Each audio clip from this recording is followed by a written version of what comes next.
казината 500 метри подалеку од училиштата. Обложувалниците остануваат, но без реклами. Владата го утврди новиот текст на предлог законот за игрите на среќа, со кој најавува построги правила за рекламирањето и ограничување на изложеноста на младите на коцкање.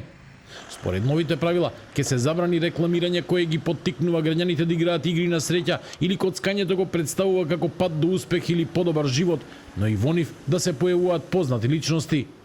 Премиерот Христијан Мицкоски најави мерки за брзите кредити, оценувајќи дека наталожените долгови се една од причините поради кои граѓаните ја напуштаат државата. Градовите почнаа да ни наликуваат со ние реклами, со ние билборди како градови каде што коцкарниците се главна индустрија. Тоа не личеше на ништо и не личи на ништо.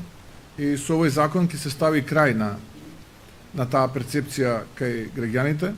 Некако до тие казина, како по правило се отвараат канцеларии каде што се даваат и брзи кредити, следно на што ќе работиме ќе биде и тоа.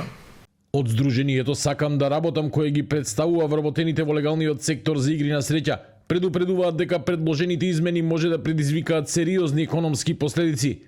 Според нив, наместо намалување на ризиците, ваквите ограничувања би можеле да го оттурнат секторот кон сива зона и да отворат простор за нелегално работење. Воведувањето дистанца од 500 метри за легалните објекти за игри на среќа е целосно нефункционална законска одредба која задолжително ќе предизвика затворање на овој економски сектор кој ќе биде заменет од диви играчници по подруми. Државата ќе нема никаква контрола, а младината ќе биде далеку под поголем ризик.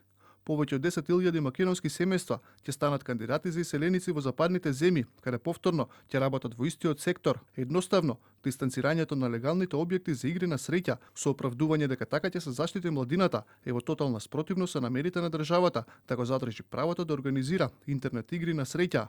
Дистанцата е депласирана кога младите преку мобилните уреди ќе имаат непосреден пристап до државната платформа за онлайн игрите на среќа. Од владата пак велат дека паралелно веќе се преземаат мерки и против дивото коцкање на интернет. Според нив, досега биле затворени 358 нелегални странски онлайн платформи кои незаконски приредувале игри на среќа во земјава, а контролите и законските мерки ќе продолжат и во наредниот период.